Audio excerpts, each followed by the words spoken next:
Hello and welcome to Lost Love Chronicles.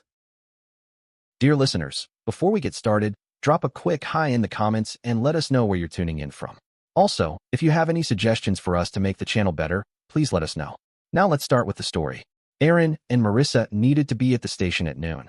That meant that they had one more hour than they usually had before church when they awoke that morning. His face shaved, his bladder empty, and his teeth brushed. He felt it only reasonable to use that time to store up memories for their future period of deprivation. Marissa seemed amenable. After a long period of her writhing beside him, their kissing and making out, and then her writhing again, he entered her. He loved her and desired her, but the feeling was less desperate than it had been the night before. He stroked slowly through her warmth, supporting his weight on elbows and knees. He loved her, loved the sight of her beneath him, loved the feeling of her around him. Only at the very end, with her hips rising from the bed to meet his thrusts, did ferocity grip him. He drove into her forcefully, and more forcefully each successive time.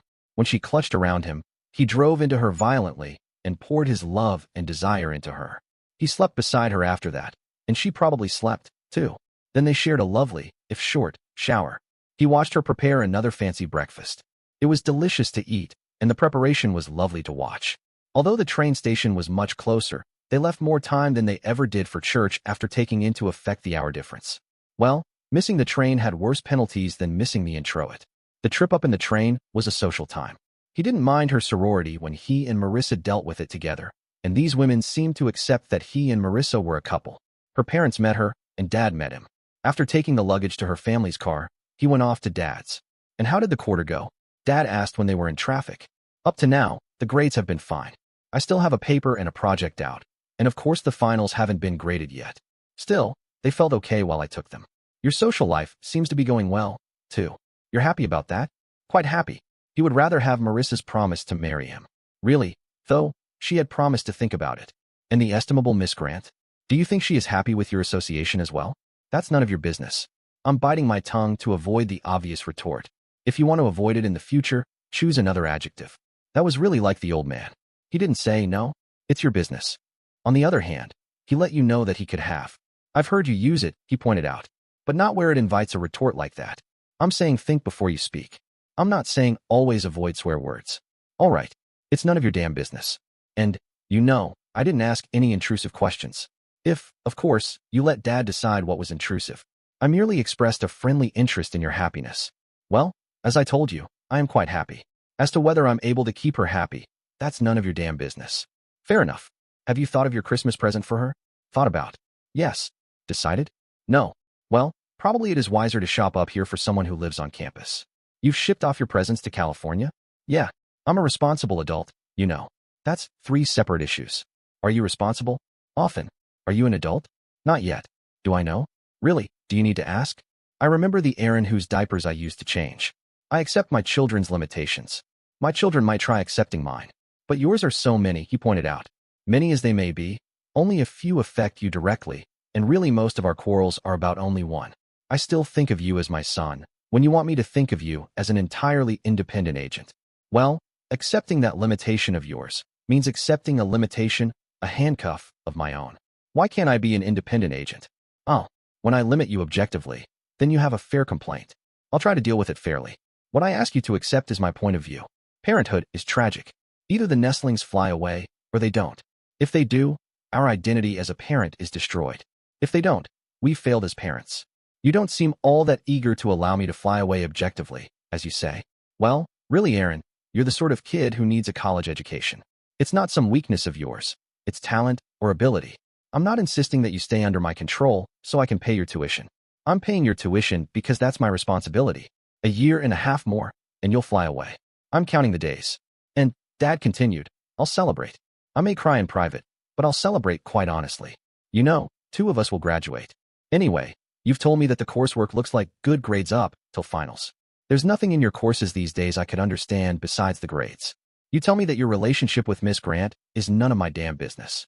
Has your life in the last quarter had any other aspects at all? Whether, but you've seen much the same. A little less, due to the continental effect. Which is? Dad asked. Badly named. Oceans are huge heat sinks. They change temperature much less rapidly than land. So, land next to oceans has less violent swings with the seasons than land in the middle of continents. It should be called the shoreline effect. Except that oceans are the majority surface of Earth. Good point. I think it got named because the first scientists studying weather were in England and France. Russia seemed odd to them. The first person to study weather scientifically may have been in Philadelphia, Benjamin Franklin. Didn't know that. That old man really got around, didn't he? I knew, of course, about the capacitor and the other electrical developments. Jefferson, Dad said, wrote the Declaration of Independence because the other delegates were afraid of assigning it to Franklin. They thought he might insert a pun that they wouldn't catch. Well, I did have one subject this quarter that would interest you. My very last distribution course was anthropology. We learned a little about some weird cultures. Apparently, anthropologists don't study the weirdest culture of all. I need to keep my eyes on the road. Proceed as though I'd waved my eyebrows at you. Our own. Okay. He'd decided that. Since Marissa couldn't be weird, he was. But now he was talking to Dad, who was definitely weird. He, and his society, had rules far crazier than any the course had covered. Sunday, he got to see Marissa again. They sat together in church, and their hips, at least, touched. Afterwards, though, they parted. Monday, he went downtown and bought Marissa a chain like the ones he'd seen girls wearing. He didn't think that was too intimate a gift. He bought Dad a biography of Tamerlane. He'd checked the library in the house, and Dad didn't have one. When he brought his gift over to Marissa's house, she gave him a wrapped package, which he put under the tree back at the house. He had a lot of packages for him there. Dad had 3. She called the next day to invite him to dinner on Monday. He told Mrs. Bryant he wouldn't be there Monday night, and then he thought he should tell Dad, too. Are you taking Miss Grant out? Should I make sure to be home at a certain time so you can use the car? Actually, I'm having dinner at her house. And would you like to return the gesture? Dad had picked up Marissa's habit of rhetorical questions. Really, you can't invite her here for dinner yourself according to formal etiquette, but I can. If you'd like that, you can pass along my invitation for Wednesday. He did, and she accepted. She's had the roast beef, Dad said. What do you think we should serve this time? Mrs. Bryant has plenty of dishes she prepares quite well. The chicken breasts? I think the baked ham is her second best meal. Then that's what we'll have. He told Mrs. Bryant the next day. Do you want Miss Grant's gift first or last? Dad asked after breakfast on Christmas morning. Did he think anything else could top it? Likely not. He was just asking whether Aaron wanted to build up to it or start off with it. Last. You're the only one of my kids who ate sandwiches crust first. Dad handed him a magazine subscription. Aaron appreciated the gesture. He always enjoyed reading them even if they weren't a surprise. Dad opened a package now and then as well. Aaron went through the usual gifts: Dad's, Molly's, Mom's, and April's before finally opening Marissa's. It was a pen and pencil set, and he immediately decided to use them for class notes. The next day, she was wearing the chain he had given her. He was glad he had thought to tuck it in his shirt pocket, even though he never wrote anything during church. Dinner at Marissa's house on Monday began rather formally. Though they were church members, they didn't say grace. The conversation was a bit stiff at first, and Aaron made an effort to be pleasant. Marissa told me, he said to her mother, you were in the same sorority, just in a different chapter. Dickinson, wasn't it? You remembered. Yes, he had. It seemed she appreciated being identified as a fellow Zeta. The conversation continued along those lines. I've got a great line, Marissa said. I've known little sisters who got into feuds with their big sisters. Girls who couldn't stand their grand big sister at all. But Natalie, Beverly, and I are the best of friends. Joyce looks like a fine addition. Nice girl, he said. Another education major, but she's thinking of the primary grades. He didn't want to dominate the conversation, but he thought he should contribute something in agreement with Marissa, although it was his honest opinion. You know the girls in Marissa's house? Her father asked. Lots of them. He didn't know them all, knew fewer than half the pledges. In fact, I picked Marissa up, and there are other women there. Football games and dances. Marissa sometimes introduces me to some of her sisters. I certainly know her line. I get the impression that you are the only one she dates. I get the same impression, house dates accepted. She had, indeed, told him that, but his pleasure was her father's displeasure. I know parents would prefer their daughters to keep window shopping, but sooner or later they make their selection. After all, Marissa was going steady when I met her, back in high school. Well, we'd known Colin. He made that sound like an accusation. Actually, though, he tried to present his bona fides. Well, yes, but that's a product of going off to college. If she'd accepted my first invitation for a date, I'd have picked her up right here. You'd have called me in and asked me all sorts of questions and laid down all sorts of rules. Probably, I'd have been your guest loads of times. But you know me better than you know any of the guys she dances with on house dates. You can find out about my dad by asking at church. Mr. Schmidt was my employer for the past 3 summers. You're not interested in most of that, but you can ask him what he thinks of me. That's as much as you knew about the other boy, probably more. Really, Dad, if this is the first time Aaron is eating dinner with us, It's because it's the first time he was invited. And I'm open to questions. The question, her brother said, is if you're balling her. Make that her brat brother. He could take anything. But that was an attack on Marissa. Pete, you're a high school senior, no? He asked. Yeah. If I made a suggestion about my sister's sex life in his hearing, much less at the dinner table, my dad would turn me over his knee. And I'm 3 years older than you are. If you want me to think of you as an adult, talk about relativity. Relativity? Pete didn't have a clue. I could talk about relativity when I was a high school senior, and I didn't think I was an adult. That might be stretching it. Anyway, it's something adults talk about. They also talk about the recent elections. Schoolboy snigger. So much for her brother. But he didn't want to antagonize her father any more than he already had. I'm sorry, sir. I spoke out of turn. I didn't have the right to discipline your little boy. Well, Pete was out of turn, her father said. You're studying electrical engineering? I'm not sure I know what they do. And the rest of the conversation avoided his relationship to Marissa, which was the only subject which interested everybody at table. They kissed, if drilly, on the porch when he left. Pete was probably watching. Even if he wasn't, Marissa was frozen by the possibility. And how was the estimable Miss Grant? Dad asked when he returned. Estimable. If Dad wanted to play vocabulary games, he'd play with him. She cooked a delicious beef stroganoff. Unfortunately, she's plagued by an annoying kid brother. Well, I don't know the lad. How old? High school senior, needing kindergarten social training. Think Molly today's years with Molly 5 years ago's behavior. Well, I don't know the lad, as I said. Consider, however, that you had 2 younger sisters who could have been equally obnoxious. The moppet was never obnoxious. Miss Grant won them over. It may be that you had worse material to work with. It may be that you worked it with less skill. And it may be both.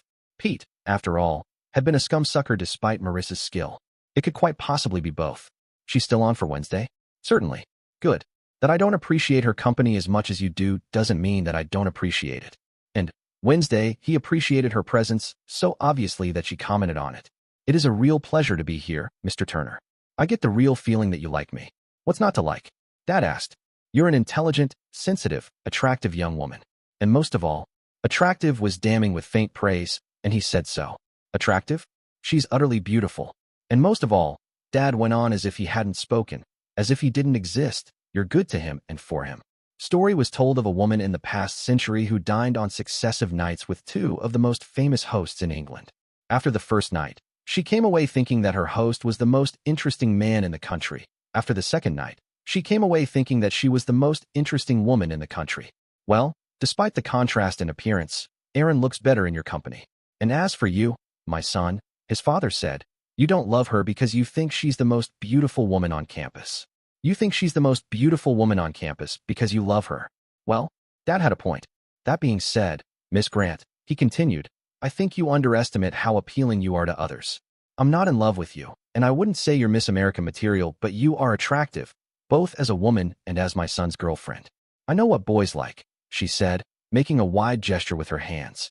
Maybe so, Dad replied, but exaggerated appearances can often look unnatural, especially depending on someone's build.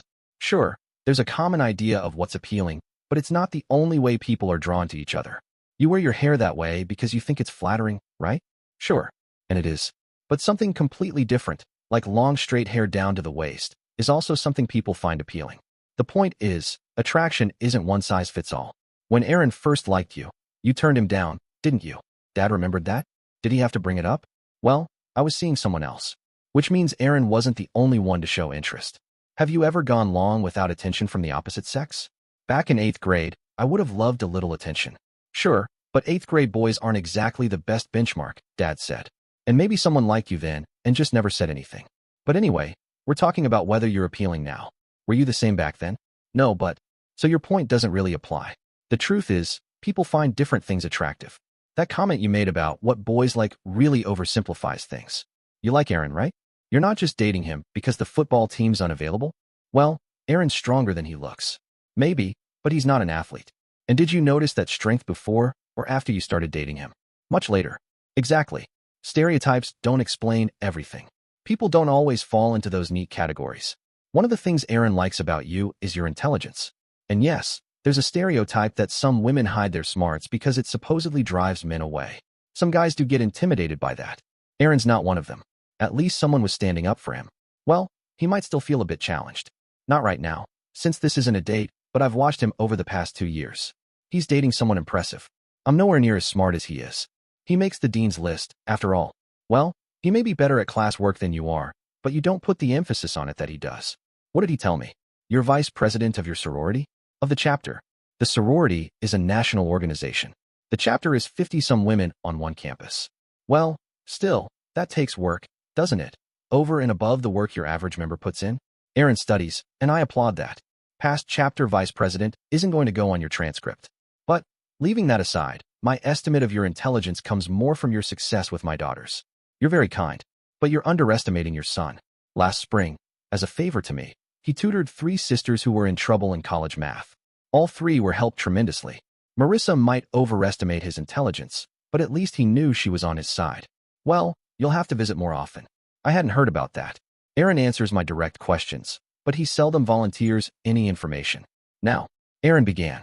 That was unfair. Well, that's my observation. You did introduce Miss Grant very politely. You didn't say why she was important in your life, but that she was clear. When are you doing to call me Marissa? When you call me Jim. The conversation went on. He enjoyed watching and listening to Marissa, but he was reduced to watching and listening every time she and Dad were together. She was his date, damn it.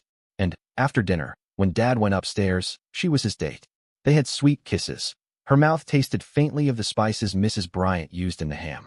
He was careful not to mess her clothes, but she checked in the mirror of the downstairs bathroom anyway. Then he drove her home and had one more kiss on the front porch. Dad was watching the news when he got back. She was my date, you know, Dad. You didn't have to monopolize the conversation. Why, Aaron? That is remarkably selfish of you. First of all, it wasn't a date. She was, formally, my guest at dinner. More to the point, there were 3 people at table, thus 3 pairs. You have all the time she's willing to give you at school. If you had something to ask her or tell her, then you could have done that there. While you and I don't talk all that much, we have loads of opportunity. Besides which, the subject most on your mind, if seldom on your tongue, was present. The only pair at the table who don't have loads of time to talk to each other were Miss Grant and myself. Well, you didn't have to bring up her shape. All I did was call her attractive. Anything more specific was at her instigation. Attractive, of course, has implications of sexually desirable, but it's a term used in polite company and by women to describe other women. I didn't mention that you lusted after her, a fact which is as clear to her as it is to me, maybe even clearer. I merely mentioned that other men also were attracted, what attraction carefully unspecified, to her. The girl is less perfect than you think, and one of those imperfections is a serious case of self-deprecation. Great. He was trying to persuade Marissa to accept him, and Dad was trying to persuade her that she could do better. She may be out of my league, but she's out of yours, too. Really, you know, we aren't in competition. If we were, I'd have only one advantage over you with a girl of that age. And she does not strike me as a gold digger. Even if she were, of course, while she could do far better than you, she could do better than me, too. I am not courting Miss Grant as a mistress, as she is well aware, but as a daughter-in-law. Who said I was thinking of marrying her? Why, nobody has said it. I certainly didn't, though if you're not, you're a total jackass. The point, though, as she is well aware, is that I have no legitimate interest in entertaining her if she is merely your current date. While you may not have mentioned marriage to her, and considering your mutual status as students you probably shouldn't, she must realize that you are interested in her more than casually. How much more than casually? She doesn't have the knowledge of your background to assess. So, a concerned parent would naturally consider whether this will lead to the natural conclusion. And she is quite sensitive enough to see that. Interfering scumsucker. You probably shouldn't, indeed. Well, Aaron had mentioned it to Marissa, and there was nothing Dad could do about it. Graduation, paycheck, wedding, and he'd never tell the old man anything, not even the time of day, again. I don't see where it's any of your goddamn business. Well, I might point out that Miss Grant was happy to be welcomed into this house. It is my house. I gather that your reception at her home was less consistently cordial. Is that any of your business? Since Miss Grant seemed to refer to it, she seems to have thought that it was.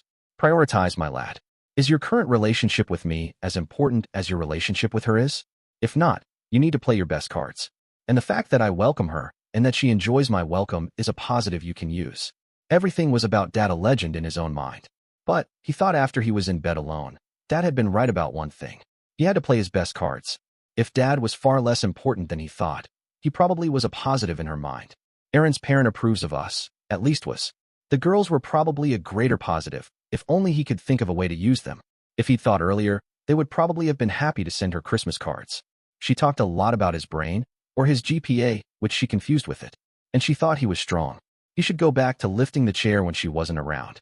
And, jealous as he felt towards them, he should remember to be kind to her sorority sisters. Great. All that should take him about 3 inches closer to his goal. That only left 5,279 feet and 9 inches to go. He was getting tired of this. When she didn't occupy his bed, Marissa monopolized his thoughts. Erin had planned to spring a suggestion on Marissa in church. She came alone and suggested that they sit with Dad, which fouled up the chances. Dad, though, headed for the exit immediately after the services were over. Usually, he waited for Erin to fetch the car when they were together. Look, he said to her in the hearing of people straggling out the aisles, the season is more or less over. I was thinking of heading back to campus and getting a jump on the quarter. What do you think of that idea? That sounds like a smart move. Why don't we go back down together? Sounds great. When? How about next Saturday? I'll tell Mom. We'll be in touch, then. He walked her to her car, and then went to where he'd parked Dad's car. Dad was sitting in the passenger seat, but he'd turned on the motor. He got in the driver's seat. Thanks, he said. Parting is such sweet sorrow. I thought you might have been longer. We're going to a restaurant. Debbie's okay? Fine. I thought I might go back to campus early. Get the books and stuff before the rush. Could you drive me to the train Saturday? Certainly. Does Miss Grant need a ride, too? Or are you two going to meet at the station like you parted at the station? What makes you think? Erin, it's all right to think the old man is senile. It is almost mandatory at your age. It is, however, quite rude to act on that belief. If he was going to stay home a shorter amount of time, he had to cram the rest of the studying of the books he'd brought home into 1 week. The previous preparation on PDE had turned out to be helpful. He wouldn't be as far along at the beginning of the second quarter, but he'd do all right for the first weeks. The book on designing electronic circuits was heavier slogging. He really needed to hear the lectures on that. The grades were mailed to his home, and they came before they left. He had lucked out in Anthro and the motor course. That made 4 AS. The railroad car was about 1/3 full on the trip back, but they didn't see anyone they knew. The girls had sent long letters to Dad along with their gifts and photos. They'd finally figured out what pleased the old man. He told her about news from the letters. That led to his memories of the girls from before. He tried to get her to tell him about her history, but he suspected that he was getting a report from the shallows. Marissa had made 2 BS, an A, in teaching reading, and AC, in French literature and translation. He would have reminded her of how much her attention to Zeta cost her, if he wasn't conscious that she'd spent time with him, too. She made much of his straight A quarter. They stopped at the grocery in the trip from the train station to the apartment. Marissa insisted on carrying her books, his, and 1 bag of groceries up to the apartment. He carried their suitcases and the other grocery bag. He would have been willing to make 2 trips, but she was insistent. Once behind the locked door of the apartment, he was happy. They had a quite kiss before they'd removed their coats. She insisted on putting the groceries away before going to bed, but they stayed there for a long time. She seemed to have missed him almost as much as he'd missed her. She started cooking dinner after 11 o'clock. Their time was like that from then until Wednesday. Marissa insisted on cooking meals, and she wore her nightgown and robe when she was up. He dressed to shop with her lists, but wore nothing but his robe, if that, otherwise. They got loads of studying done, but spent the rest of the time in bed. Some of the bedtime was spent asleep, and delightful sleep with Marissa in his arms, except when she was hugging him from behind. Some of it was spent in sex, some of it was spent in making out or simple conversation. With her there all the time, he gave up on shaving with the blade.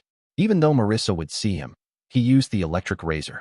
Wednesday noon, she left him. He shouldn't feel deprived.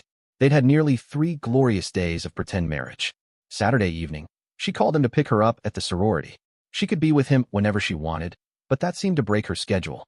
He went and got her, and she started talking before he'd hung up her coat in the apartment. Remember that you said that you wanted me in your arms, even if we couldn't have sex? Sure. It's true. Well, I know that the pen set wasn't much of a Christmas present, she said. That's not true, he replied. It was thoughtful and I loved it. You never thought of a pen as anything more than a cheap way to draw a line, she teased. Well, that's the gift you have to tell everyone I gave you.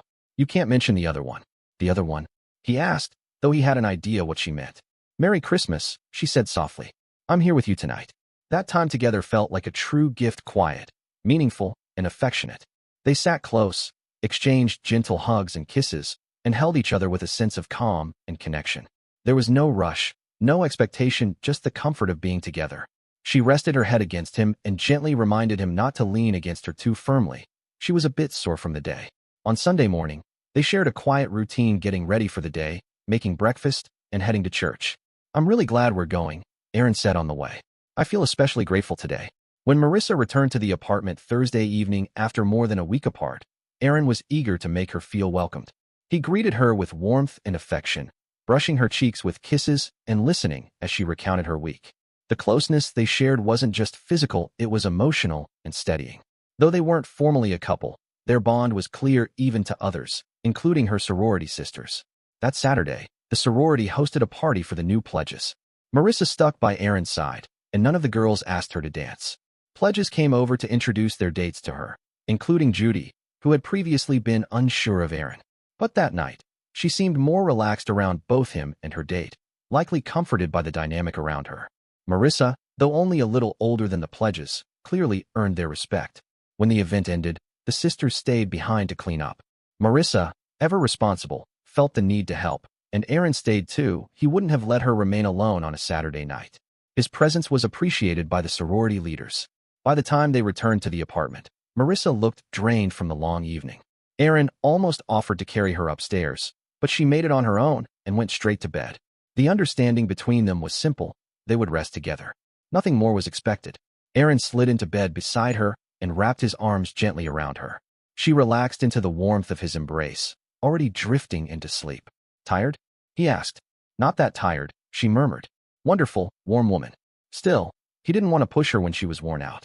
Without shifting, he rested his hand on her shoulder, kissing the back of her neck softly. She took his hand, kissed his fingers gently, and he smiled, "Darling girl." He returned his hand to her shoulder, feeling her begin to tense slightly. She reached for him, but he caught her arm gently. "I'm on edge," he explained, not wanting to rush things. "You," she said, starting to shift. "Like this," he said, holding her until she relaxed. He adjusted, sliding closer and kissing the part of her neck he could reach. "Stay close," he whispered. She guided him into a comfortable embrace, and he settled against her warmth, kissing her softly. "Darling, love," he murmured. She was his love, his darling. He rested his hand gently on her side, savoring the moment.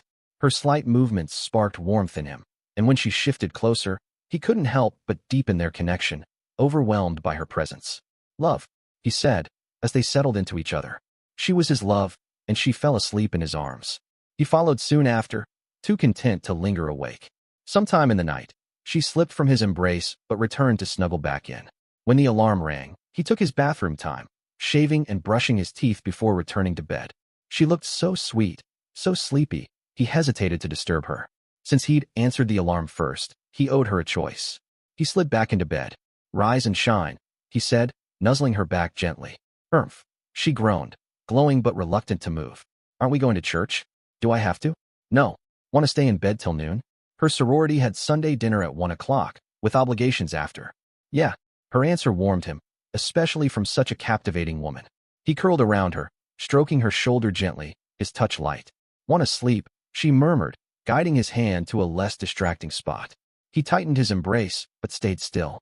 She slipped into the bathroom, later than her usual pill time. "Did you take your pill?" he asked. She checked her watch, grabbed her purse, and took the pill in the kitchen with water. When she returned to bed, she lay flat instead of curling into him. He tested if she'd allow a little closeness, resting his hand lightly on her shoulder. She seemed open to it, and he savored the warmth of her presence.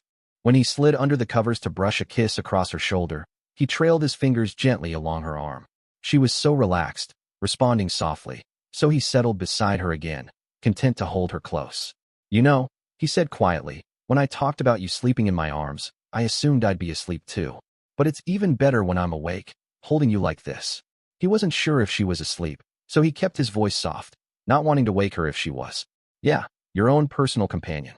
She was awake and in a sarcastic mood. "You're charming, no denying that," he said. "But when you're resting in my arms, it gives me this feeling, maybe an illusion that you trust me." "Trust, huh?" "You're resting your hand on my shoulder to sell me that illusion. It'd feel more real if you moved it somewhere else." Actually, she was wrong. If she didn't mind his hand on her shoulder, that showed more trust than if it were somewhere less personal. "Well," he pointed out, "if I put my hand on your arm, you'd have to support its weight.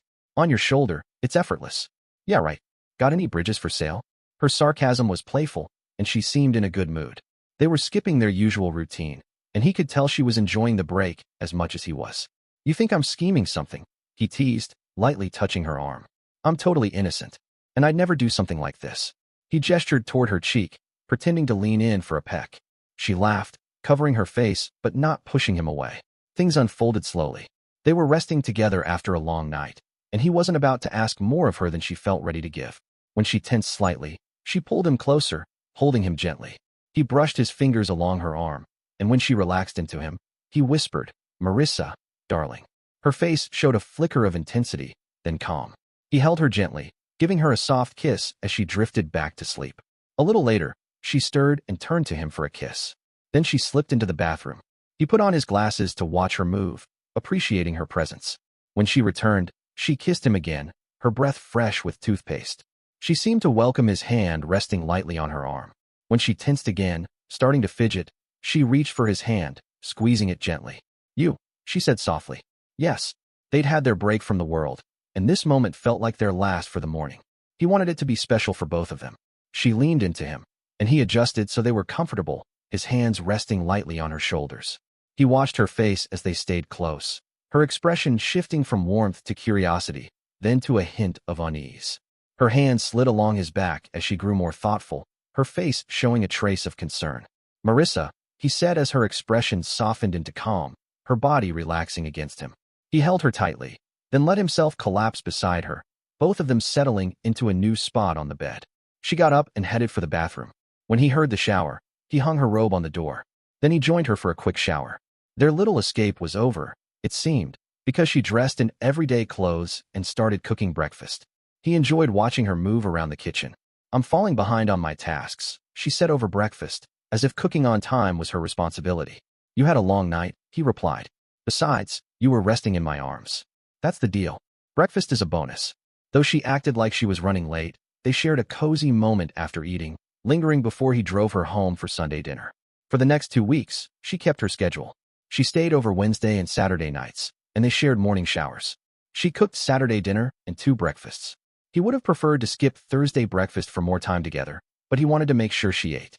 "Something's come up," she said while he drove her to Zeta after church. "I can't do Wednesday. Is Tuesday okay?"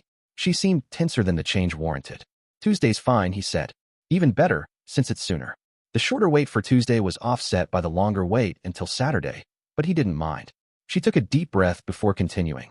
"I wasn't fully honest. My period starts Thursday. I don't want to be at your place that close to it." Talking about it was progress, even if she wasn't comfortable staying over. He was determined to keep doing her laundry after they were married. "Tuesday's still fine," he said. "Thanks for being honest. Don't worry about my bed, I can wash the sheets. I don't mind if it's not a problem for you." Then he added, "Can you make Saturday?" "Sure, usual conditions?" "Darling, I love you. Any conditions." He enjoyed their time together, but what made it special was that she enjoyed it too. Her staying over, even without anything more, was a small compromise. On Tuesday, he picked her up at Zeta. After some kissing and hugging, she washed her face and came to bed. They shared a long, warm embrace, their skin touching. He kissed her forehead, cheeks, and down her neck. The room was cool, so they stayed under the blankets, her face peeking out. When she fidgeted playfully, he held her close, moving gently to keep her comfortable. After she relaxed, he slid beside her, holding her as they moved together in sync. They lay there afterward, him partially propped up but mostly resting against her. When she nudged him, he rolled off, and she got up. Later, he sat across from her, studying electronic circuit design. He thought her presence might distract him, but it was comforting. She was where she belonged, and so was he right across from his love.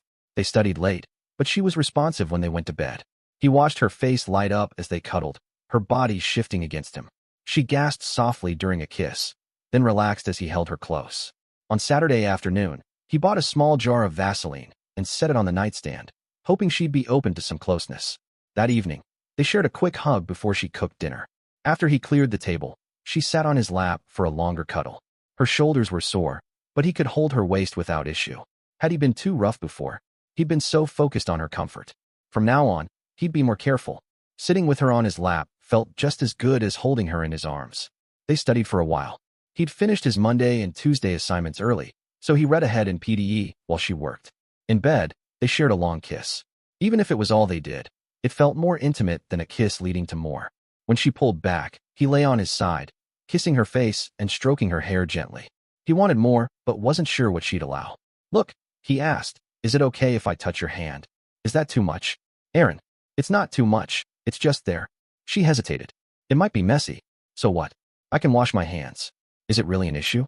She always framed things around his feelings, but he suspected some of it was about her own comfort, which he respected. If it's too much, I can stop? She nodded. He grabbed the Vaseline, explaining, I figured this might help if you're not feeling up for much. He wanted to be careful not to push her. When he was sure he wasn't making her uncomfortable, he kissed her deeply. He focused on her hand, moving gently. She responded more slowly than usual. Maybe it was the newness of the situation or her own hesitation. But she tensed, then relaxed, her breath catching as she leaned into him. His heart raced when she brushed against him, but he hoped she didn't think he was pushing for more. When he checked her face, she looked content, not suspicious. Was that okay? He asked. Aaron, it was wonderful. Can I do it again? She nodded without hesitation. As he started again, he asked, Are your shoulders too sore for a gentle touch? Try, she said. Darling. He focused on being gentle, and she responded beautifully, relaxing into him again and again. Suddenly, she nudged his arm away. Had he gone too far? Was I too rough? Aaron, you're never inconsiderate. I've reached my limit tonight. Her tone was gentle, expressing her boundaries with kindness. When she curled into his arms, his heart warmed. She fell asleep against him, and he felt a deep sense of gratitude for her trust. Sunday morning, Aaron got up first, brushing his teeth and shaving. She was waiting when he came out. He lingered, in case she wanted to use the bathroom too, though he would have loved a quiet moment to cuddle. She came out soon after. You sure you're not worried about the sheets? She asked with a little smile. I can wash them. It's how you feel that matters, he said. She smiled back. He picked her up gently and carried her to bed with quiet reverence. Darling, he whispered when they lay down. They shared a sweet kiss and a quiet moment of closeness. Their time together had a new sense of tenderness. The connection between them was deeper than words. He held her tightly and felt overwhelmed by how much she meant to him. You're so kind, so thoughtful, so lovely, he murmured.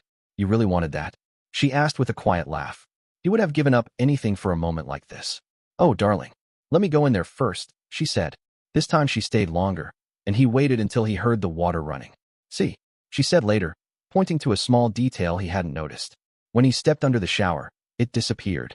You're the most wonderful woman in the world, he told her. I'll take that, she said with a grin. He smiled. Now I have something to be especially grateful for, he added as they reached the church parking lot. Fine, but don't tell the congregation what it is, she teased. He wouldn't, but he'd tell God when he found the right words. She was such a blessing in his life that he could only pray she might feel the same. God, he believed, cared for her too, maybe even more. He'd been taught that God loved everyone, no matter their flaws. The real question was, could he be good for her? He decided to pray not only for her acceptance, but for the strength to be the partner she deserved. Thursday okay this week? She asked as they drove to Zeta House. Only 2 days a week weren't workable, and that was just a constraint of their current lives. Fine, he said. Thursday was fine. So was Saturday. So was Sunday morning, especially when they sat close in church with their legs touching. He would have said the day couldn't get better, but then it did. I've been thinking, Marissa said as they drove away from church. Thinking about us. That's nice, he said. Well, I'm glad I'm not the only one. I think my answer is yes. He braked quickly, overwhelmed. Does that mean what I think it means? If you still want to marry me in June of '78, I want to marry you too. If he were dead, he would have died happy. But he was very much alive and stunned. Oh, darling. I'll want to. What do you think is a proper length of engagement? Let's talk later. Maybe around Christmas break. Either just before or just after. That was fine. The public part, the formal announcement, was for her. What he truly wanted was to be by her side every night. Just warn me, she said. It should be formal, with you kneeling and a ring. His taste in jewelry was awful, and she'd be wearing it the rest of her life. You planning to do it in front of my sisters? She asked. That hadn't been the plan, but if she wanted it, he could wait. I was thinking of something more private, he said. Just the two of us. They shared another kiss on the steps, the kiss of a secretly engaged couple. He shelved the formal planning for now, but couldn't stop imagining what marriage would be like. It wasn't paradoxical she had said yes. The timing was flexible, but her word was good. She would be his wife. The real challenge was ensuring she would be a happy wife. He loved her too much not to care about her joy. Selfishly, he'd seen an unhappy marriage before and didn't want to repeat it. And most selfish of all, a big part of his own happiness came from seeing hers. He'd once said he didn't care what their home was like, but now he had a few quiet hopes. That the bedroom would be warm enough in winter for comfort, cool enough in summer to sleep in each other's arms. She had promised to be with him, but he never wanted to make her feel obligated. He wanted to earn her joy, not assume it. Again, he didn't want to extort sex from her. He wanted to have sex with her because she enjoyed it. He'd seen her too exhausted to have sex. She was going to be a school teacher, and she had all these quirks about housework. If she was going to have the energy for the important things, somebody else was going to have to do many of the chores she thought needed to be done. Unless his pay stretched to a housekeeper, and Marissa might think that they shouldn't have one even if they could afford one, that meant that he needed to do them. Fine. He was willing to do things much more onerous than sweeping the floor if the payoff was Marissa's writhing in his arms more often. He brought the subject up in words she could affirm one Wednesday evening as they sat down to study after dinner. You know, you said you would make a list of the household chores that will be my responsibility. You should make that list this quarter. Why? Yeah, he should have said why the lead time was important. Well, I'm going to have to learn almost all of them. The best time to learn would be this summer. If Mrs. Bryant doesn't teach me, you'll have to when we're married. Really, Aaron, you should know all the tasks. I'm never going to expect you to do all of them at the same time, but we might need to change them off. For a short time, you might need to do everything. What if I broke a leg? He didn't want to think of her hurting, much less damaged. And there will be different tasks to assign in different sorts of houses. Do you know how to mow the lawn? Actually, I do. Dad didn't think it was a job to assign a woman. Well, then make a list of the things I'll need to know. I'll try to learn them this summer. Not today. I have my study planned out. Well, he hadn't suggested anything that soon. Not today. This quarter. Actually, you could leave it till spring break. Well, that took care of chores. At least, it put off chores to another time. But there was more to making her happy. Some of it would be location. She had housing preferences, and she had only hinted at them.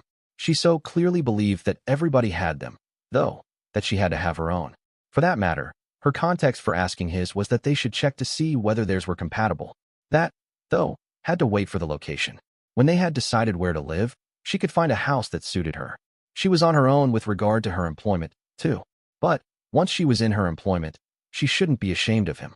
He knew one hell of a lot, not counting what he'd learned in classes. Her fellow teachers, especially her fellow English teachers, might not think so, though. They'd be liberal arts types, and those he saw on campus were snobs. Since they and their sort thought that they knew everything, what they didn't know, and many of them had never even heard of Kepler's 3 laws, was not true knowledge. It was some kind of specialized information not worthy of them. Well, he didn't want Marissa ashamed of him or defending him among her fellow teachers. He should learn enough of what they knew that they wouldn't think him ignorant. That shouldn't be too difficult. He could ignore pedagogy, which was half of what she had studied beyond distribution courses. And he had what the university said was enough of those. Mostly, he'd have to read literature, which was a snob's kind of fiction. Heinlein could write better than most of the guys he'd read in lit books. Probably he would give them a run for their money after a lobotomy. Even so, literature wasn't painful to read, and you didn't really have to learn anything or think differently. So, he'd read the lit that would impress her friends. Probably, he should get on top of the lit she'd be teaching first. Before offering that, he brought up what he wanted. Well, she'd agreed, and nothing would make her as happy as that would make him. On the other hand, he should do something to make her happy. You'll lie in my arms every night when we're married? She was going to sleep in his arms that night. Yeah, he kissed her head. That was enough for that night. Do different schools use different stories in their lit books? He asked the next morning while they were in the car going to church. Yeah, mostly. When we're married and you're teaching lit, would you want me to read the stories you'll be teaching? Maybe. I'll be out of school. I'll be working, but probably not having much assigned reading. If you want, I'll read what you teach. Should I read all the Shakespeare plays? I've only read Macbeth and Lear. They got to the church without her answering. What's this about reading literature? She asked in the car after church. I didn't quite get it. Well, you'll be in my arms every night. You agreed to that, so that's what I get. If doing a few chores isn't enough, what else will you want? I figure you wouldn't want to be married to someone who doesn't understand your work. Aaron, it would mean a lot if you took an interest in my career. But I don't want it to feel like a chore. Well, getting to know you better seems like part of being married. And it wouldn't hurt if I didn't seem clueless to your coworkers. That would help make a good impression. You're sweet, she said quietly, before they shared their goodbye kiss. He figured she'd think about it. Marissa also began talking about what their married life might look like. He didn't tell her that every idea she had sounded wonderful to him. It showed she was becoming more certain that marriage was in their future. She'd said it out right before, but now she was thinking practically about how it would work. We could start by living in an apartment, she suggested, and then buy a house once we're sure where we want to stay and have the money saved for a down payment. And we'll both share in economic decisions? Sure. Well, he'd agree to most of her ideas there. Let's get to the important thing. Sure. You'll sleep in my arms every night. Aaron, did he sound like he was doubting her word? He really wasn't. I don't doubt you. I just like to hear you say it. I'll sleep in your arms for every night of our married life. You're a darling. Now, all he had to do was to keep her married to him. and keeping her happy was almost certainly sufficient and quite likely necessary. When spring break loomed, he suggested staying on campus. She agreed readily. Dad expected him home, and he should call. Look, Dad, I'm not coming home spring break. I'm going to stay down here and read ahead in my texts. Well, I'll see you when classes end, then. Yeah, as a matter of fact, could you pick up an app from the hardware store and mail it to me? Sure. Have a nice time. Give my regards to Miss Grant. What makes you think she'll be here? At that the old man laughed. It was an awfully long and somewhat forced laugh, and on his dime, too. When classes were over, Aaron picked Marissa up at the Zeta house. She was waiting for him by the door, and he greeted her with a warm hug before grabbing her things and carrying them to the car. Once in the apartment, he lifted her again, smiling, before they started getting comfortable for the evening. He opened the closet door so they could use the mirror, then paused to ask, "Too cold?" He felt the apartment was warm enough, but Marissa tended to be more sensitive to chilly air. "Nice and warm," she said, joining him at the mirror. They stood together, quietly watching their reflections and sharing the moment. "You're beautiful," Aaron said softly, brushing a strand of hair behind her ear. They stayed like that for a while, enjoying each other's company and the quiet comfort of being close. Eventually, Marissa leaned into his arms, and he held her, feeling a sense of peace settle over him. "I love you," he whispered. It wasn't just about her outward beauty, it was her spirit, her presence. She smiled at him, her eyes full of warmth. Later, he helped her to a spot where she could lean against the wall for support while they continued talking and laughing. They were both feeling a bit silly and affectionate, and the mirror gave them an added sense of shared intimacy, not physical, but emotional, a moment of lighthearted togetherness. "Darling," he said again, overwhelmed by how much he cared for her. As the evening wound down, they curled up together on the floor, not saying much, just resting. Eventually, Marissa stood up and went into the bathroom. Aaron, still a bit tired, headed to bed. She joined him a little later and lay down beside him. "It's a little warm for this close of a hug," she said gently. "When we're married, we'll have to make sure the bedroom is properly air-conditioned," he replied with a grin. Then Marissa, in a more serious tone, asked, "Aaron, you haven't dated anyone else since we started seeing each other, have you?" "No. I've never had a serious relationship before this." "Well, just know if that ever changes in the future, it would be a deal breaker for me. I'm not okay with emotional or physical cheating. Even something like kissing another woman would mean sleeping on the couch." "That's fair," Aaron said. "I don't want anyone else, anyway." She softened. "Of course, I'm not counting relatives or friendly gestures. Kissing your grandma is fine." Aaron laughed. "Good to know." Changing the subject, she said, "Remember the list of chores I asked you to learn? I think now's a good time to go over it." He groaned, half joking. "Really? Now, you said you wanted to hold me at night. To get to that point, we've both got to contribute." She got out of bed, put on some jeans and slippers, and sat down at the table with a pencil and paper. "Want me to pack your laundry while you write?" Aaron asked. "Yeah, I feel a little strange having you do it, but sure." She handed over her dirty clothes. Aaron didn't see why she felt odd. It was something that needed to be done, and he was happy to do it. "I said I'd take care of the chores when we're married," he reminded her. "That includes laundry." As he loaded everything up, including the sheets and pillowcases, he felt satisfied. He headed to the laundromat, started the machines, then hurried back. "Forget something?" she asked when he returned. "Nope, just remembered something," he said, giving her a kiss. They shared a moment of quiet affection before she handed him the list. He skimmed it and noted, "Clean. Vacuum rugs, windows, kitchen surfaces, tub and sink, toilet, dishes, laundry, sweep, cook." He scratched out cook from the cleaning section and made it its own category. "I won't be able to learn everything this summer, especially not all the meals Mrs. Bryant makes," he told her. "I'll be working at the hardware store most days." "You're right," she replied, thinking it over. "Why don't you learn the basics, lunches and snacks? I'll handle the main meals and fancier stuff." "Deal." They shared another kiss before he returned to switch the laundry to the dryer. When he came back again, Marissa had started cooking, and it made Aaron smile.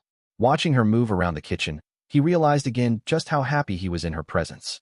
He emptied out the laundry onto the bed, put away his own clothes, and left hers until she gave the go-ahead. Her spaghetti was delicious, doubly so because he'd seen her make it. After dinner, she sat on his lap for a kiss, then got up to put her clothes away. They spent the rest of the evening studying side by side. Being near her, just near her, made it easier to focus. Her presence wasn't a distraction, it was a comfort. Without any demands from the next day, they went to bed early. Remembering his interrupted trip up her backbone, he kissed her from coccyx to skull before she turned over. Not needing a sheet, she writhed in his sight 3 separate times. He was stroking her towards the 4th when she promised, without any prompting on his part, his dearest wish. Aaron, every night of our marriage, I'll sleep in your arms. Oh, darling, I love you. He couldn't express how much he loved her right then. Then come here and prove it. Proving it meant entering her sweetness. And that only made him love her more. He exploded as she writhed under him and around him once more. Afterwards, he covered them with a sheet, and she did sleep in his arms. The morning was even better. With no external demands. With his ejaculation of the night before reducing his internal demands, he slowly stroked in her until the forceful rise of her groin against his made him speed up. They came at the same instant and eased back down to doze together. She made a late breakfast. Afterwards, they set out hand in hand with some books for the campus. They were going to enjoy the weather outside. She lay with her head in his lap, and at first, he read her some poetry. Then she sat up, and they each read their own book. The walk home was hand in hand. She made him a snack. Your peanut butter sandwiches taste much better than mine do, he told her. And it wasn't just that he could watch her make them. Do you use jelly when you make them? No. They were peanut butter sandwiches, not jelly sandwiches. Well, could you eat another whole one? Sure. See. PB on one slice, jelly on the other. Then you put them together and cut it down the middle. They ate. She only had half a sandwich. Sure, she was trim, but she didn't really seem to eat enough to sustain that minimal weight.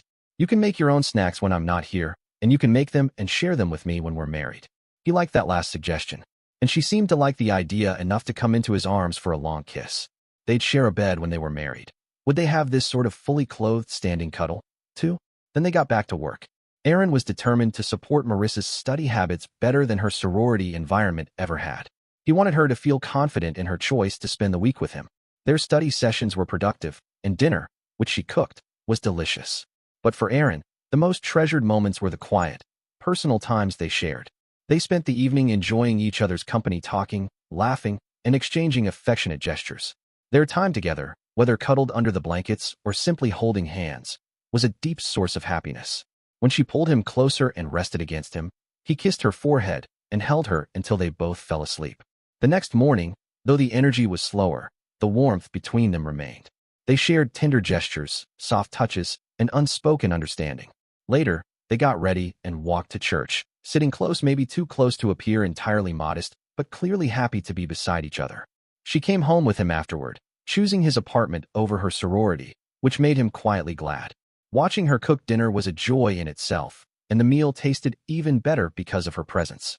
Afterward, they studied again until supper. When the dishes were done, they took a walk through the warm, darkening streets, hand in hand. There was a peaceful rhythm to their day that made everything feel just right. Later, when they went to bed, she surprised him by guiding how they curled up together. At first, he didn't quite understand, but he followed her lead. She held him close, brushing her hair out of her face, her smile full of mischief and affection.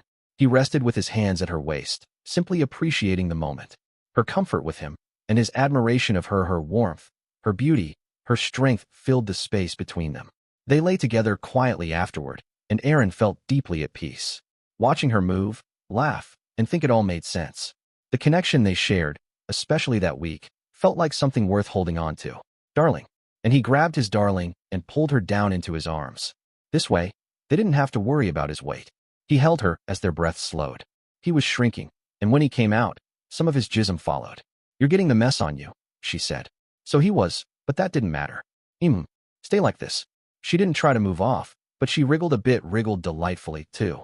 Roll a little, she said. When he did, she straightened her legs.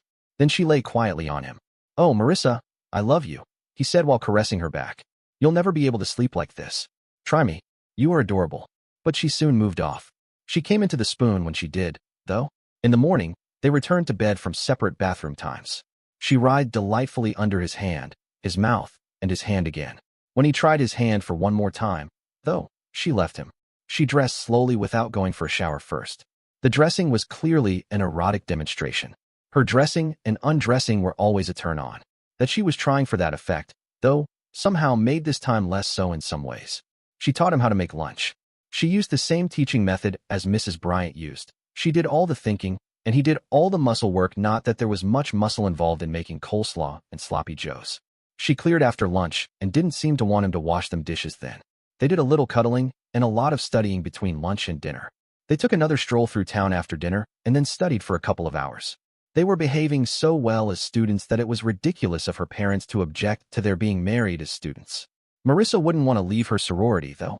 Then, too, being really married meant his supporting her. Still, he'd be happy in an unreal marriage for a year, if it was followed by a real one. He cared deeply for her. If he couldn't have her all the time, he would cherish whatever moments they had together. Once they were alone and comfortable, he held her close without letting go until she gently pulled him in. Then he embraced her firmly, holding her close until she relaxed in his arms. When he finally came back to himself, he felt a slight urge to apologize. It wouldn't have been very sincere, and he chose not to pretend Marissa, like everyone else, could see through that. Since she didn't resist, she couldn't have been upset. The next morning, when Marissa came back from the bathroom, she kissed him. The fresh taste of her toothpaste reminded him he probably needed to freshen up himself. As soon as she left, he went to the bathroom to shave. He usually used a blade on Friday nights and mornings, saving the electric razor for other times. But today his face felt raw, so he used the electric razor. When he returned to bed, she joked about his shaving routine. "So, the man I love is all pretense. And here you were talking about makeup." "Well, you don't need makeup to look beautiful," he replied. "I just need a shave to feel ready for a kiss." She smiled and seemed to enjoy the kiss. Afterward, he suggested she turn over. He kissed her gently along her back. When she moved around with a smile, he admired her relaxed and happy expression. But when he tried to get closer, she playfully pushed him away. "Let me up," she said. "I need to start the day with a shower." As he heard the water running, he went to join her. "When we're married," she said, "we won't be able to start the day like this anymore." "That'll be a problem," he admitted. "But this is vacation, we don't have to punch a time clock. When we're both working, we'll have to figure something else out. Unless we set the alarm really early. Forget that for now. Today, I'm going to teach you how to make toasted cheese sandwiches." "Funny how one reminds me of the other," he said with a smile. "At least, a toasted cheese sandwich reminds me of you. You're both crisp on the outside." He touched her ear lightly to show a particularly crisp spot. "And warm and comforting on the inside." "You have a funny mind," she said, but smiled. "Then let me join you under the shower." They passed each other, slipping a little, and the simple moment felt wonderful. After their morning study session, she taught him how to make toasted cheese sandwiches. They had them for lunch, and once again, she left the dishes in the sink. She'd told him before that she didn't expect dishes after every meal. Did that still apply when they ate together? "When we're married, do you think you'll be able to fix lunch?" she asked. "Sure, when we're home. These are hot lunches, I'm guessing we won't be bringing them to work." "Well, Sloppy Joes work for supper too, even if they're simple. Tomorrow I'll teach you how to make tuna fish salad. That's a cold lunch, you can pack it ahead." That made more sense to him. If he understood correctly, and he wasn't sure, since Mrs. Bryant's leftovers never lasted long, it was something you could make once a week and use for sandwiches over a few days. "Yeah, Mrs. Bryant used to fix that usually on Saturdays. Sometimes she packed it for my lunch." He smiled. "When we're married, we'll have to make our own food, but we'll have all week to get it done. And with any luck, we'll do it together. That'll be even better than just watching you cook." After dinner, they went for another walk, then spent 2 hours studying. When Marissa went to the bathroom, he put away the books and washed the dishes. But she went back to her studies even after he went to bed. He didn't want to cut into her study time, so he watched her quietly. Eventually, she packed up for the night. "Turn on the lamp, will you?" she asked from the doorway. She walked into the light, removed her blouse, and took it to the closet. She tidied up deliberately, hanging things neatly. It seemed like she was trying to make a statement. He didn't say anything, just watched her with quiet admiration. "You're charming even when you're not trying," he said softly, smiling. "Oh, I don't know what you mean," she replied playfully. "You're impossible," he said, shaking his head. They shared a warm moment before settling in. He pulled her close as they drifted off to sleep. In the morning, he had first turned in the bathroom and waited outside until she finished her shower. "I'm going to miss this," he said as they stood together. "Oh, is it the showers you'll miss?" she teased. "Among other things. I'll miss being with you." "Being with me how?" she asked, half joking. "Just having you around. Being near you. Waking up next to you." "Well, starting June of '78. She trailed off. It felt far away. And summer would be long and dry. And his hardware job wouldn't cover much in the way of travel or lodging. "Well, it can't be helped," he said. "I wish it could be sooner." She clearly meant it, though he wished it even more. "Would your parents consider helping with your tuition if we were married?" he asked carefully. Her silence told him what he needed to know. It didn't seem fair she got to choose her major, her clothes, her activities, but not the timing of her marriage. The weather had cooled, so they wore sweaters on their walk to campus. This time, they didn't take books. Once again, he sat on a bench and she lay with her head on his lap. He was thoughtful. "It's odd, really," he said, thinking aloud. "They're already paying your tuition, plus food and housing." He stopped short of saying he could maybe manage that himself. He wasn't sure. If they were to live together, they'd need a better place. His father had warned him about that. Your dad warned you about me living with you? When I said I wanted an off-campus apartment, he asked if it was for you too. He said you might visit a place like that, but you'd never call it home. He thinks you've got good taste. You told your dad I might live with you? I didn't say it directly, but he's not clueless. He knows how much I care about you. When I told him I was staying on campus for the break, he said to give you his regards. When I asked why he thought you'd be here too, he just laughed. My mom asked if you were staying. I guess we haven't been as discreet as we thought. I think my intentions were obvious the moment I introduced you to him. I hadn't done that with anyone else, at least not since I could drive. Usually, it's the guy who has to meet the girl's parents, not the other way around. Well, she said, my dad wouldn't have paid half the rent even if I hadn't been committed to Zeta. I don't know what dad was suggesting exactly, maybe covering the full rent. I could maybe handle the current place for 2 years. I've budgeted extra for food and car repairs. The trouble with repairs is that they're unpredictable, nothing for ages, then suddenly a huge bill. But tuition, that's the real obstacle. And it wouldn't be an issue unless I wanted to live with you. He paused. Which I do. Would your dad keep paying your tuition if you were married? If I were married? Probably. If it were to you? Definitely. You don't know how much he respects you. He always said he couldn't leave us much, but he'd make sure we got a solid education, me and my sisters. Well, I could work next year. Once you're working as an engineer, you could afford my tuition. No, he said firmly. You're going to graduate. Taking a year off wouldn't help. Your grades are fine, and the university doesn't mind a C or 2. You're already one of the most focused students on campus. I don't think I could find a job nearby. Anyway, it's a college town, not an engineering hub. If I left, you wouldn't come back next fall. That's true, he admitted. Also, what would it look like to school boards? You're going to graduate on time. He paused. We've got almost 3/4 of a degree each. There must be a way to use that as collateral for a loan. Spoken like a banker's son, she said with a smile. Yeah, but Dad would say it's worthless as collateral, which means it isn't really collateral. It hadn't been a fight. They wanted the same thing and were frustrated by the same obstacles. Still, it cooled the mood of their walk. They went home to study not long after. She taught him how to make tuna salad sandwiches, though the way she sliced them made them prone to leak. Then, they returned to their books. Aaron Turner found the rest of the week of spring break fun, but less fun than the first half had been. Marissa seemed distracted when he wanted to cuddle while they were dressed, and, in bed, insisted that he come into her after she'd had only 2 climaxes under his hand or mouth. They didn't try anything more in front of the mirror or with her on top. It was a far cry from celibacy, but it was more restricted than he had hoped for from the week. The pleasure of discussing their future married life also seemed drained. What he really wanted for sure was a marriage that would begin earlier than they would actually begin theirs. Somehow, any mention of the marriage would bring that frustration to his mind. So, he stopped mentioning the marriage. So, for a while, did she? Friday, he was waiting in bed while she took her bathroom time. Look, Aaron, are you doing to participate this morning? She suddenly asked from the bathroom door. He didn't really trust his erection. I thought maybe tonight. Fine. Let's make a date for tonight. She went back inside. When he heard the shower, he joined her. She looked unwelcoming enough that he washed only himself. After breakfast, though, she kissed him. Taking that as permission, he lifted her so she was standing on the chair. They had a great time cuddling before he did the breakfast dishes. You know, she said, you could do them once a day. When you're here. She'd said something like that earlier, but he figured that the cleaning up was to please her. Once we're married, I'll always be here, or at least there. Well, that topic was mentionable again. Yeah, and you'll be in my arms every night from June of '78 until I die.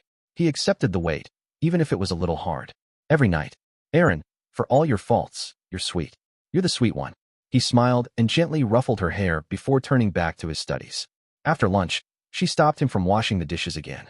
Come here, she called from the bed. She was fully dressed and sitting there, but it felt nice to be invited. She motioned for him to lie down, and he did. He looked up at her kind face, feeling grateful. What courses are you planning to take next year? She asked, playing with his hair. That question opened the floodgates. Well, when you get this far along, things open up. So much is a prerequisite that I couldn't have taken many courses if I delayed some of the basics. Also, AP Calculus in high school, despite all the headaches it caused, will really free me up next year. Partial differential equations is normally a senior course, so I can take 1 more course or 3 more if they're just quarter classes than some others. I've told you that electrical engineering splits into branches? She looked a bit unsure. You've mentioned it before, but I'm not sure I fully understood. Well, he said, you have a clock and a radio. A clock radio, actually, she replied. That's the point, they're 2 different things. A clock runs on electricity that powers the motor to move the hands. It's a tiny amount of power, but electricity can do that. It can run motors ranging from tiny clock motors to powerful ones that move trains, and even more powerful motors used in industry. That's one branch. And the radio is the other branch? See, she was smart. Yeah, information. Each radio frequency conveys another set of information as to what sounds were made back in the radio studio. TV is a bit more complicated, and computers are nothing more than processing information. Now, information used to be processed by vacuum tubes. You started out with a little current, and that allowed more of a bigger current to flow. Now, it's done with transistors. And that's what I'm mostly studying next year, transistors. So, when you graduate, you'll know all about transistors? Probably nobody knew all about anything, but transistors were less known then. For example, planetary orbits. As if. It's like counting Chinese. This might not be clear. They're inventing and discovering more about transistors faster than schools can teach it. And, really, I'm not learning all about transistors. You ever hear of a black box? Tell me. Now he was back teaching the prerequisite courses. He might complain about distribution requirements in the humanities and social sciences, but at least they gave people like him some useful vocabulary. You couldn't become an engineer without hearing about things like gerunds and the rump parliament. Meanwhile, someone training to be an English teacher might never learn anything about engineering or much about science at all. Well, we use that kind of thinking a lot in engineering design. You take something someone else has built. You don't necessarily look inside it. You just understand how it responds to input, and you use that. You treat it like a mysterious black box. You have to, if you want to design anything within a reasonable amount of time, even in other fields. For example, an architectural engineer knows the bearing strength of a steel beam without understanding the metallurgy behind it. Did you take driver's ed? He asked. My dad taught me, she said, a bit puzzled. Well, he probably didn't start by explaining the internal workings of an engine or the details of brake systems. He taught you the basics like turning the steering wheel to change the direction of the tires, stepping on the gas pedal to go faster, and the brake pedal to slow down. It's the same concept of a black box. It doesn't matter why it works that way. It just matters that you know it does. I won't be designing transistors. I'll be designing devices that use them. It's like driving a car versus building one. If you say so, she replied, signaling that her attention had drifted. Well, he could still learn if he couldn't get her fully engaged. What about you? I'll tell you. They didn't teach any of that fleurs de mal when I went to high school, neither at Gordon nor at ETHS. Well, I have a double major. You knew that. Remember when you taught college math? Yeah, he sure hadn't forgotten in less than a year. Donna asked how well you'd done in it, and you said that you'd never taken it in that form. You looked like a teacher because you knew more math than was in this course. Same with lit. Lit teachers study more lit than they're going to teach. So, I'm never going to teach Baudelaire. It's a shame, though. The whole class would read that section. Anyway, she took a breath, which did interesting things to his view. Anyway, she continued, having an English degree will help me get a job as an English teacher, and English majors have lots of choices about classes.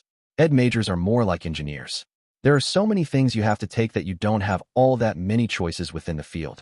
And there are two groups making rules for education. You have to take these courses to get a degree and those courses to get certificated. The last word triggered an old complaint. If engineers used certificated to mean certified, English teachers would sneer at them. Maybe. Anyway, the two lists aren't that different. One thing is that you need to take Illinois history to teach in the state. A lot of other states have similar requirements. I'll take it next year. Then, you'll get a job in Kentucky, and I'll have to take Kentucky history. Maybe, maybe not. If she wanted to stay in-state, he'd probably be able to. Well, they'd discuss that when he had offers to discuss.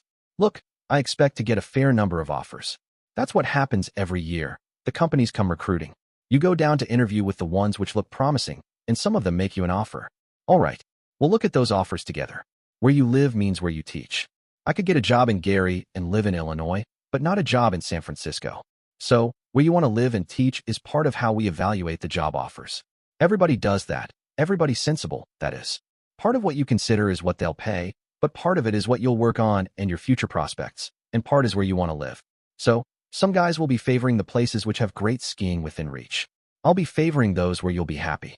I won't tell them. After all, the company only has a set number of locations to offer. They couldn't change them. But I'm going to consider your happiness as much more important than the starting pay. For that matter, you might consider having more money to spend better than getting a lovely school to teach in. That, however, will be your choice. Aaron, you're sweet. She was hearing more than he was promising. Not all that sweet. I won't go back to being a hardware clerk to get you your preferred school district. Actually, of course, what he had originally wanted from engineering work was an opportunity to work on puzzles. The pay was a secondary consideration. But he had another, much more general question. Change of subject. The way I picture it is for me to commute farther and for us to live close to your school, maybe in the district. That's just picturing it. Maybe you'll see a house you love across the street from the plant, but it's not likely. There was a long silence. You look pensive, he said when it had gone on long enough. You're a much nicer man than the society allows you to be. Which was not only overpraise, it was a logical contradiction. If you really believe that, you're as in love with me as I am with you. Assuming that Dad's claim was correct that the beauty he saw in her was exaggerated by his love for her. Of course, I'm in love with you, but your head is so full of deep thoughts that it's getting heavy. Time for some more study. So, they returned to the table and their books. Sunday night, she asked him to get her to Abbott Hall 15 minutes earlier than her classes began the next morning. They made it easily. Instead of getting out of the car, even instead of a goodbye kiss, she turned to him and gave what sounded like a rehearsed speech. Look, I know my parents. If they have a choice between paying my tuition as a married woman and paying it as a single woman, they'll choose the second guaranteed. So, if we want to be married this year, what we have to tell them is that if they won't pay my tuition, I'll drop out and go to work. The bottom line is that we'll be married. But we have to mean it. They may well say no, no, no until August. And if they do, we'll have to be married. I'll have to have a job. They may actually say no, no, no and mean it. That's our risk. But it's our one hope. Love you. Goodbye. She ran into the hall. He'd parked the car already, and he could probably have caught up with her. That would have looked too much like coercion, though. She'd left him a lot to think about. Around his classes, he thought about it. She knew her parents. People, in general, were such a mystery to him that he'd have been tempted to trust her judgment even on his own family. Say that her evaluation of her parents was correct. Then they would be risking her future against a year of his pleasure. That was just too great a risk. It was his own fault for bringing the earlier wedding up. After all, he'd gone through 20 years without having Marissa in his arms, 17 of them without having seen her. 1.5 more years shouldn't be a problem. Well, she had left books at his apartment. She'd left clothes, too, but those were hostages guaranteeing her return. She'd need the books Tuesday. He brought them over to Zeta House Monday night after dinner. 78, he said when he handed them to her. Then he left just as she had left him. But he did go back on Wednesday night. They had a date, after all.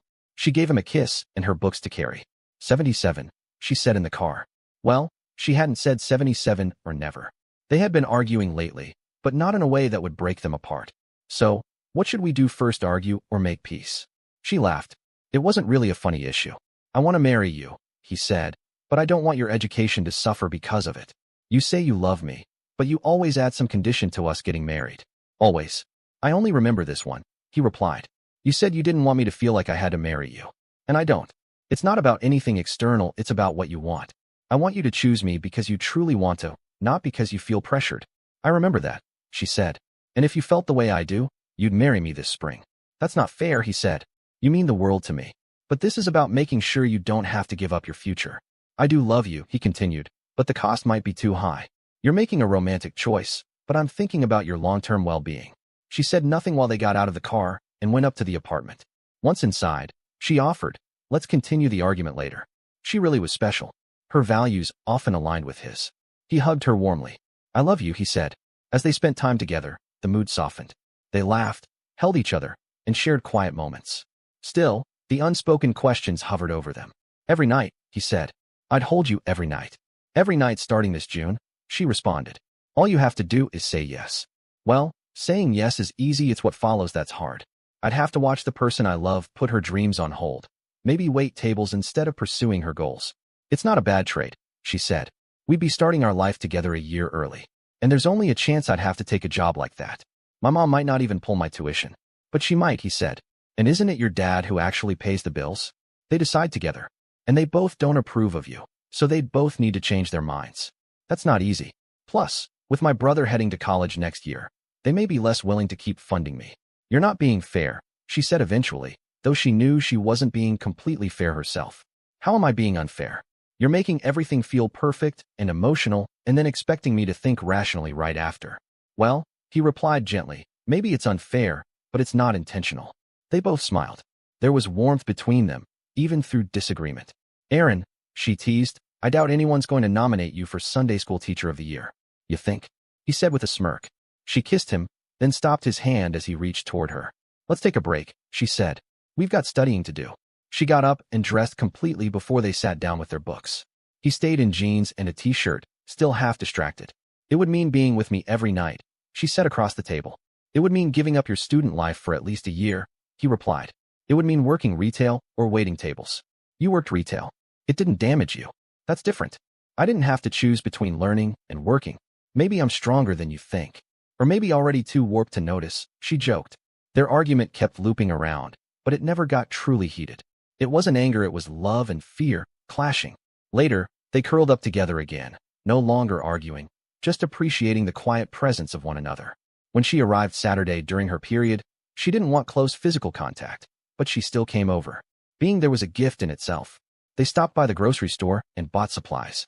While dinner cooked, she sat in his lap. He kept his hands respectfully placed, and they kissed, simply enjoying the closeness. The lasagna was delicious. Afterwards, he did the dishes and they studied together again. As they packed away their books, she paused in the doorway. Are you sure? I'm sure I want you here with me, he said. Are you sure you want to be here? She went to bed, and he joined her shortly after. They cuddled quietly. He held her close and watched her relax. In the morning, he dropped her off early. His class started at 9, hers at 10. Saturday was quiet. She didn't feel well, but still wanted to spend time together. That mattered more to him than anything. They read, cooked, and talked. The connection stayed strong. I'd love it if you stayed in bed all day, he admitted at one point. Skipped your lunch. Skipped everything. She smiled, understanding the emotion behind the words. Do you want me to change the sheets before you come back to bed? Come back? You'd want me to? Hell yes, he said. Always. If you can handle it, I can too. Well, handling it made it sound more difficult than it was for him, and he held himself to a higher standard when it came to her comfort. But he'd offered her a choice, and she had made it. Besides, he didn't want her to think he was bothered by something so natural. He kissed her when she got in beside him. Their kiss deepened for a moment, slow and affectionate. He held her gently, mindful of her sensitivity, brushing her shoulders and neck with tender care. She had made clear some boundaries, and he was careful to respect them. His touch was meant only to comfort, to let her know he was there and fully present with her. She began to relax and leaned into him. Now, Aaron, she said with quiet conviction. He responded with warmth, matching her pace. It wasn't about rushing or intensity, it was about being close and attentive.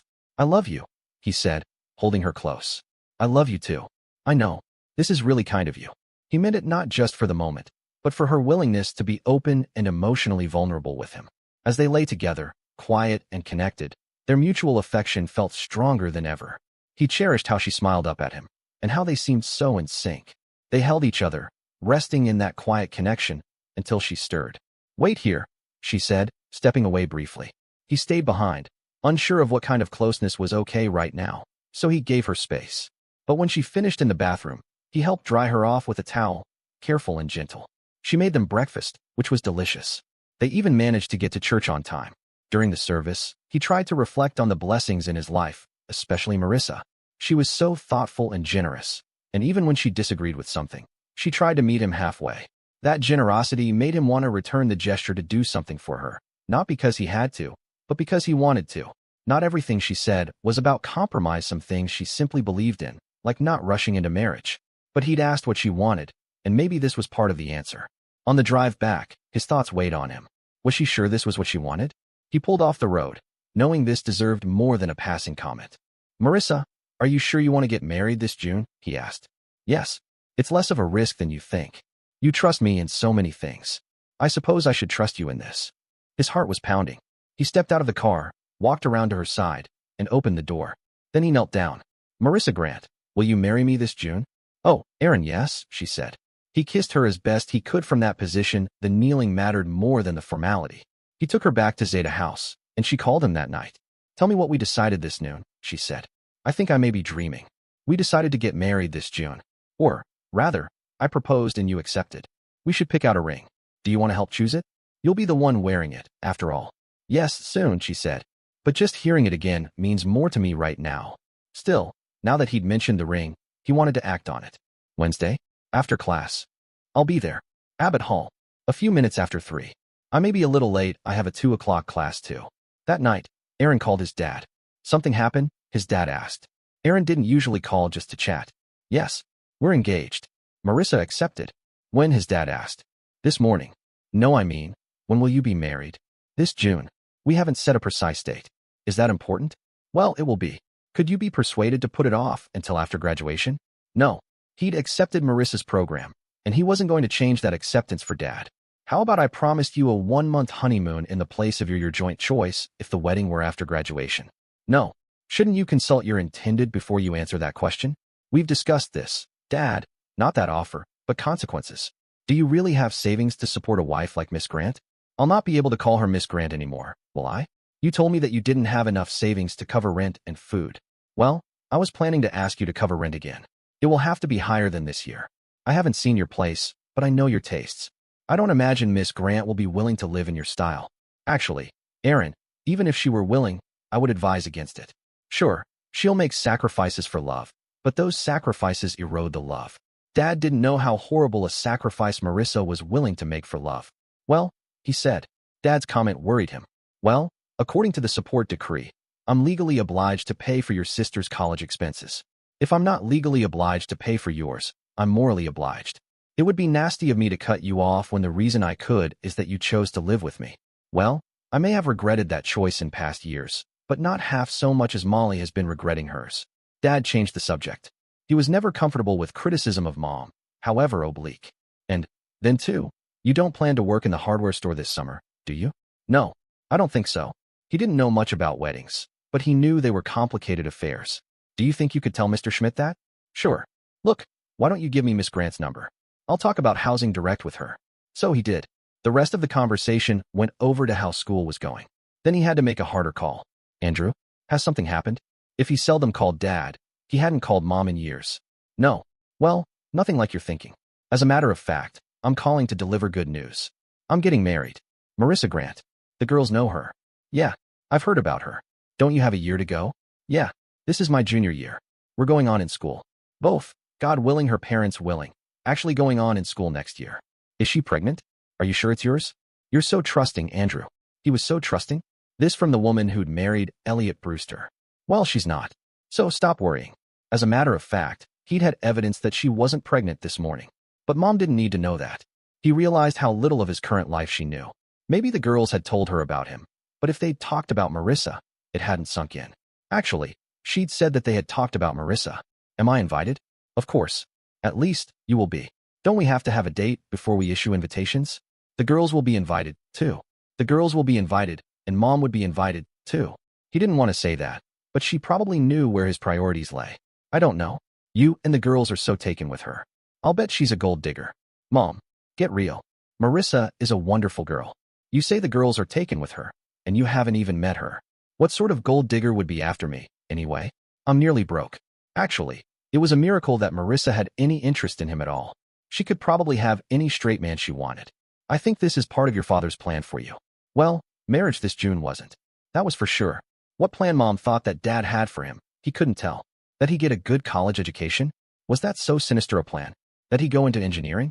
Actually, while Dad accepted that, he hadn't been all that enthusiastic.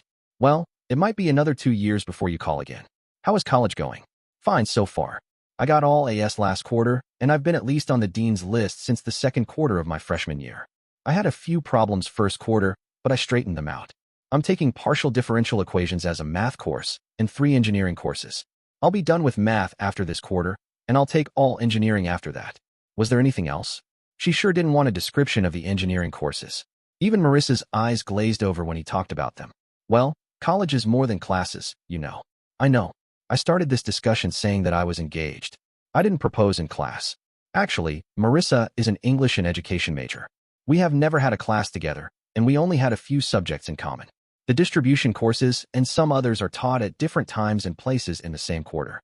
Yeah, I did go to college, too, you know. Yeah, he did know. She, however, never talked about what she'd learned there. Dad, if he wasn't specific, had been a history major. He still read history and talked history with Aaron. Well, anyway, he said, I have to have a social life if I got engaged. It's just that the news of my social life is that I got engaged. And he wasn't going to discuss how he and Marissa spent their social time with Mom. Well, goodbye, Andrew. Thanks for letting me know. Call when you have more details. I will, Mom. And tell the girls, will you? Of course. Monday, he scouted out a jewelry store. It looked good to him, although he knew Marissa had more taste than he did. In fact, there was a campus full of people who had more taste than he and less than Marissa. The jeweler sold engagement rings on the installment plan. Wednesday, he drove to his afternoon classes and picked Marissa up at Abbott Hall after his last one. Talk to your parents? He asked after their hello kiss in the car. Mom. She was accepting, or more accurately resigned. She said that she couldn't claim that we were rushing into things. You talked to your dad? Yeah. He said he wanted to talk with you. I called Mom, too. We aren't going to get any support from her, of course. But will your dad pay your tuition? We didn't even mention that. I never thought that it was a question. Well, if the question isn't answered sometime, we might be in for a huge shock. I'll admit, though, that I took it as a victory when Mom didn't say that she wouldn't pay tuition. I didn't mention it, and neither did she. That's the most that I'd hoped for. He took her to the jewelry store he'd scouted out. She didn't seem to think he should have done better. She asked, so what's the budget? He hadn't thought of the ring in terms of a budget. It's for you, to show our love. There's no limit. Aaron. He'd stepped in it again. And how had he stepped in it with that statement? Pardon me, she said to the jeweler. Pardon us, sir. We've got some discussion before we choose. We'll be back. She walked towards the car with him trailing behind. She was so mad that she got in the car without even waiting for him to open the door. Look, she said. I'm going to be living on the budget. I'm going to be your wife. Of course, she was going to be his wife. That was what this was all about. I think I have a right to see the budget. I won't be happy saying, there isn't enough food in the house, but, boy, don't I have a lovely ring. Maybe the ring is your expenditure, but what's left afterwards is my living expenses for the next year. He hadn't thought about that. All he'd seen was that there was enough for the two of them to eat on in what was left over from this year. Actually, much more than half his savings was left over from this year, and much more than half would even be left when the quarter was over. But that was before they bought the ring. Well, he said, I don't have a budget right now. I had one for the 2 years. Then, I was living under it. I really didn't need a new budget if I was spending less than in the old one. Fine. Now, we need a budget. Where do you want to go to make one? He drove her back to the apartment. Apparently, his budget had been quite inadequate. He'd been under it with no problems, but Marissa wanted a concrete plan. He told her what he'd spent in the last few months.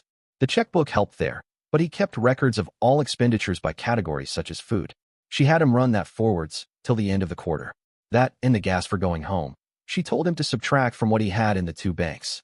That was their money for the next year. She set $500 aside for emergencies, and then allotted the rest to different categories. The categories included food, clothing. He told her that he'd bought some underwear that year and didn't think he'd need anything else before graduation. She didn't accept that car expenses, gifts, travel, textbooks, incidentals. She'd covered so much, things he hadn't planned on the year before, that he couldn't figure what incidentals could be. She put it in, though. Some of that was a block, some car expenses and textbooks. Some of it was by the week. He took the weekly expenses, figured how many weeks between their marriage and graduation, multiplied it out, and added the block money. When that was done, they had $2,000 left for the ring. They figured that they had 14 months to make payments, and Marissa took $100 from the emergency funds to give $2,100 for the ring. That would be $150 a month. And that's not counting rent, Marissa said, to say nothing of tuition. Well, I'm sure Dad will pay those. He wanted to talk to you about rent. What worries me is the $150 a month. Well, you did the arithmetic. That's what we'll have. But that might not buy much of a ring. Aaron, darling, I could have a bigger engagement ring in a year. That's my choice. She didn't often call him darling. That was more often his word for her. And, after dinner and some study, she was a darling in his bed and in his arms. That Monday, after Marissa had gone over the budget again and he'd tried to, they returned to the jeweler's. We'd like to see engagement ring and wedding ring sets that will cost less than $150 a month, Marissa said. He was glad she was taking the lead. He hadn't even thought about a wedding ring. Ring for the groom as well as for the bride? The man asked. Marissa looked at him. Would asking for a ring bring the value of what she wore down? Would she take his not wearing a ring as not taking pride in being married to her? He damn well would be proud of being married to her. He shrugged. Let her decide. Yes, Marissa said. Let me make a suggestion. The sets that come together, with matching rings for bride and groom, are mostly out of your price range. Why don't you look at very simple wedding rings? Then you can choose an engagement ring which will go with them. And, while you're in this store and I haven't sized the rings, you can always decide differently. He looked at Marissa, who looked like she thought this was a good idea. She really. He trusted Marissa's taste much more than his own. Chose some simple gold rings. They were among the cheapest that this store stocked. The guy now showed Marissa what they could afford in engagement rings according to the budget. You can go way flashier with cubic zirconium. He'd never thought about that. He needed Marissa to be a guide in this aspect of the culture, as in so many other aspects. But she looked less comfortable in telling him what he should give her for an engagement ring than in telling him other things. Even I can't usually tell the difference on a finger. I look more closely through a loop to tell. On the other hand, we would know, Marissa said. A diamond is a diamond. She finally settled on one of the rings. Now, for the 3 rings, the down payment should be. The jeweler said. Down payment? He was aghast. You said I could pay by the month. Some problems he could solve. But this was Marissa's ring versus Marissa's budget. Well, yes, we take monthly payments. But a down payment is usual. We only have so much money, Marissa said. It's in savings, and we won't get any more until we graduate and get jobs. And that's 14 months away. Wait a minute. You have it in savings? Can you write a check for the 14 months today? Well, I could, and then he realized that he couldn't. I don't have my checkbook with me. Would they have to come back again? Go and get it. I'll stay here until you come back. If I get the next 14 months in advance, I don't need a down payment. He drove back to the apartment and got the checkbook. He wrote the check for $2,100. He'd lots of money back in Evanston, but this nearly depleted the checking account. Then the guy changed the size of his ring. They left the shop and drove to the campus. Once there, he walked around the car and opened her side. When she got out, he took the engagement ring out of his pocket. Marissa, will you marry me? Yes, Aaron, I will. She was smiling as he put the ring on her finger. They shared a kiss before they returned to the car. He let her out at Zeta House and returned to the apartment. It was lonely without Marissa, but the apartment now held not only some of her wardrobe, but the ring she would wear as his wife. At church, people learned of their engagement. That was one result of the ring. They congratulated both of them. He wasn't certain that Marissa should be congratulated for getting stuck with him. He, on the other hand, was facing a future which looked much brighter than anything in his past. He said that when he was driving her to Zeta House. Really, they should have only congratulated me. I'm marrying you, and you're marrying me. I'm obviously getting the better deal. Well, I think you're a great prize. All the girls, not only your fan club, were congratulating me. The married student housing office was open during office hours rather than retail hours. They went there on Wednesday. We're interested in next year, Marissa told the secretary. We're not married yet, but she flashed her engagement ring. Think you two are the first couple in that situation we've seen? In order to qualify, you have to show us your marriage license before moving in. The legislature pays for this, and they'd cut us off at the knees if we let one unmarried couple slip through. One person must be a student, and preference is given to couples who are both students. Now, do you want furnished or unfurnished? Furnished, Marissa said. She looked at floor plans. I think maybe this one, she said. What do you think, Aaron? It looked fine to him. Well, you know my bottom line. That would do great if you like it. They ate another delicious meal that Marissa cooked at the apartment. They studied across from each other. Then they were in bed together. Every night, he said. Every night, she echoed. Dear listeners, please share your thoughts in the comments section below and don't forget to like, share, and subscribe.